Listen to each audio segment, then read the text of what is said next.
V4 ನ್ಯೂಸ್ಗೆ ಸ್ವಾಗತ ಹೇಳ್ತಾ ಇದ್ದೇನೆ. ಕತೆ ಕಾರಣ. ನಮ್ಮ ಬಾಹ್ಯಾಕಾಶ ಒಂದು ಸೋಜಿಗವಾದ ಜಗತ್ತಾಗಿದೆ. ಈ ಬಾಹ್ಯಾಕಾಶದಲ್ಲಿ ಸಾಕಷ್ಟು ಗ್ಯಾಲಕ್ಸಿಗಳು ಅಂದರೆ ಹಾಲುಹಾದಿಗಳು ಹಾಗೂ ಕೋಟಿಗಟ್ಟಲೆ ಸೂರ್ಯರು ಅಂದರೆ ನಕ್ಷತ್ರಗಳು ಹಾಗೂ 10 ಕೋಟಿಗಟ್ಟಲೆ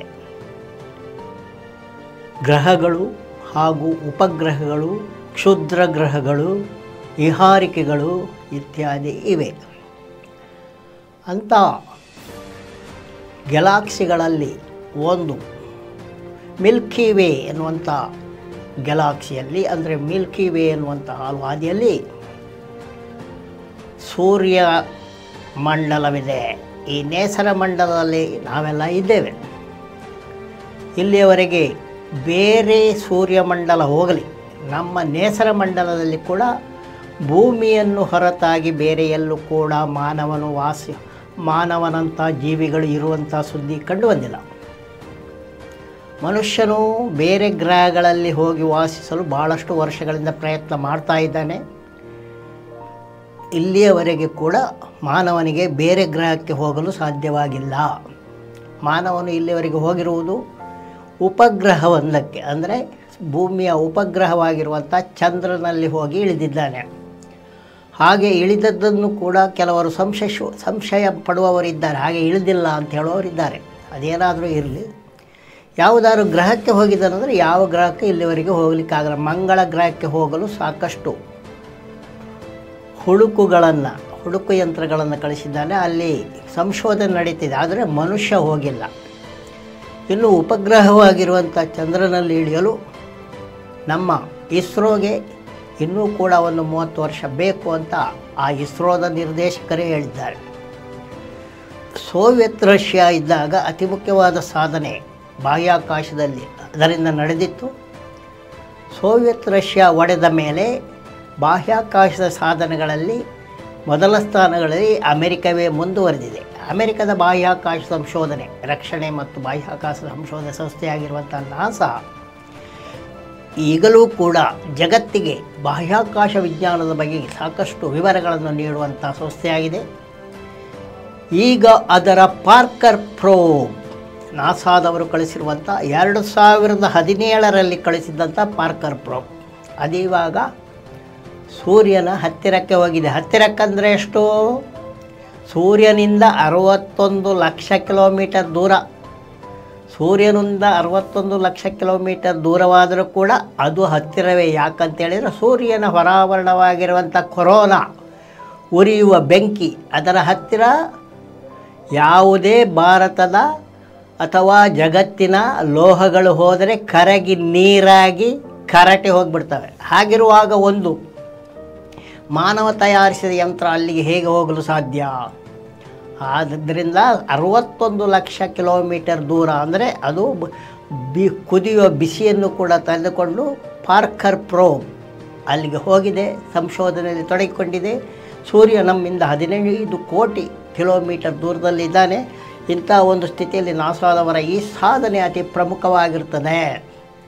ಭಾರತದವರು ಕೂಡ ಇಂಥ ಒಂದು ಸುಳ್ಳು ಸುದ್ದಿಯನ್ನು ಮಾಡಿದ್ದರು. ಅದು ಏನಾದರೂ ಇರಲಿ, ಸೂರ್ಯನಲ್ಲಿಗೆ ಭಾರತ ಒಂದು ಶೋಧ ಕಳಿಸಿದೆ ಅನ್ನುವಂಥ ಒಂದು ಸುದ್ದಿ ಬಂದಿತ್ತು. ಅದು ಸುಳ್ಳು ಸುದ್ದಿ ಅನ್ನುವಂಥದ್ದು ಈಗಾಗಲೇ ಗೊತ್ತಾಗಿದೆ. ಇನ್ನು ಭಾರತವನ್ನು ತೆಗೆದುಕೊಂಡ್ರೆ ಈಗ ನಿಧನರಾಗಿರುವಂಥ ಮನಮೋಹನ್ ಸಿಂಗ್ ಅವರ ಬಗ್ಗೆ ಭಾಳಷ್ಟು ಒಳ್ಳೆಯ ಅಭಿಪ್ರಾಯಗಳು ಈಗ ಬರ್ತಾ ಇವೆ. ಅವರು ಬದುಕಿರುವವರೆಗೆ ಅವರ ಬಗ್ಗೆ ಸಾಕಷ್ಟು ಸುಳ್ಳುಗಳು ಬಂದಿದ್ದವು. ಈಗ ಒಳ್ಳೆಯದನ್ನು ಒಂದು 4 ದಿನ ಬರೆದು ಆಮೇಲೆ ಮರೆತು ಬಿಡುವಂಥ ಎಲ್ಲ ಹುನ್ನಾರ ಕಾಣಿಸ್ತಾ ಇದ್ದಾವೆ. ಆದರೆ ಭಾರತದ ಪ್ರಧಾನಿಗಳಲ್ಲಿ ಅತಿ ಮುಖ್ಯವಾದ ಸಾಧನೆ ಮಾಡಿರುವಂಥ ವ್ಯಕ್ತಿ ಅವರು ಎನ್ನುವುದನ್ನು ಭಾರತ ಮರೆತರೆ ಭಾರತದ ಭವಿಷ್ಯವೇ ಮಕ್ಕಾಗುತ್ತದೆ ಎನ್ನುವುದನ್ನು ಮತ್ತೊಮ್ಮೆ ನಾವು ನೆನಪಿಸಬೇಕಾಗ್ತದೆ. ಅದು ಏನಾದರೂ ಇರಲಿ, ಸಾಕಷ್ಟು ಏರುಪೇರುಗಳನ್ನು ಈ ಜಗತ್ತು ಕಾಣ್ತಾ ಇದೆ. ಅದರಲ್ಲಿ ಭಾರತವು 1981ರಲ್ಲಿ ಒಂದು ಕಾರು ಕ್ರಾಂತಿಯನ್ನು ಮಾಡಿತ್ತು. ಭಾರತಕ್ಕೆ ಆವಾಗೆಲ್ಲ ಸಾಮಾನ್ಯವಾಗಿ ಅಂಬಾಸಡರ್ ಕಾರು ಜನರಲಾಗಿ ಓಡಾಡ್ತಾ ಇತ್ತು. ಅಂಬಾಸಡರ್ ಕಾರು ಬಿಟ್ಟರೆ ಯಾವುದಾದ್ರೂ ದುಬಾರಿಯ ವಿದೇಶಿ ಕಾರು ಒಂದೆರಡು ಇರ್ತಾಯಿತ್ತು.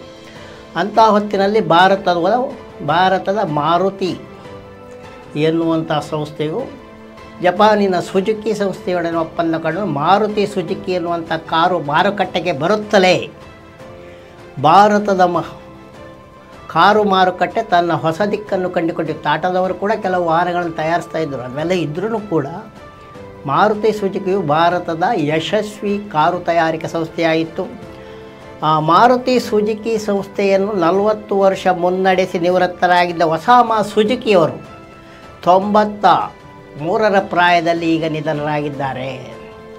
ಹಾಗಾಗಿ ಅದು ಇವಾಗ ಮಾರುತಿ ಸುಜುಕಿ ಈಗಲೂ ಕೂಡ ಭಾರತದಲ್ಲಿ ಎಷ್ಟು ಕಾರುಗಳು ಬಂದರೂ ಕೂಡ ಮಾರುತಿ ಸುಜುಕಿ ಈಗಲೂ ಕೂಡ ಭಾರತದಲ್ಲಿ ತನ್ನ ನೆಲೆಯನ್ನು ಕಳೆದುಕೊಂಡಿಲ್ಲ, ಬೆಲೆಯನ್ನು ಕಳೆದುಕೊಂಡಿಲ್ಲ ಅನ್ನುವಂಥದ್ದು ಭಾಳ ಮುಖ್ಯವಾಗಿರ್ತದೆ.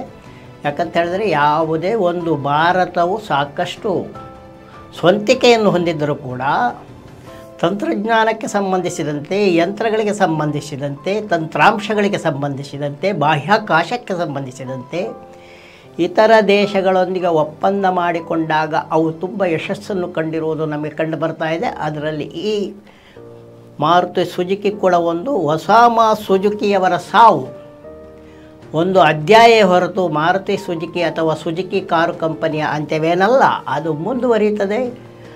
ಇನ್ನೂ ಕೂಡ ಭಾಳ ಮುಂದುವರೆದು ಬರಲಿಕ್ಕಿದೆ. ಇತ್ತೀಚೆಗೆ ಬೆಂಗಳೂರಿನಲ್ಲಿ ಏನಾಯ್ತಪ್ಪ ಅಂತೇಳಿದ್ರೆ ಹವ್ಯಕರದ ಒಂದು ಸಮ್ಮೇಳನವಾಯಿತು. ಈ ಹವ್ಯಕರು ಮಯೂರ ಶರ್ಮನ ಕಾಲದಲ್ಲಿ ಕರಾವಳಿಗೆ ಬಂದವರು. ಮಯೂರ ಶರ್ಮನ ಕತೆಗೆ ಸಂಬಂಧಪಟ್ಟಂತೆ ಇಲ್ಲಿ ಬ್ರಾಹ್ಮಣರು ಇರಲಿಲ್ಲ. ಮಯೂರ ಶರ್ಮನು 500 ಬ್ರಾಹ್ಮಣ ಕುಟುಂಬಗಳನ್ನು ಕರೆಸಿಕೊಂಡ ಅಂತ. ಅವರ ಬ್ರಾಹ್ಮಣರು ಬರುವಾಗ ಹೆಂಗಸನ್ನು ಕರ್ಕೊಂಡು ಬಂದಿಲ್ಲ, ಅದಕ್ಕೆ ಬೇರೆ ಬೇರೆ ಕತೆಗಳಿದ್ದಾವೆ.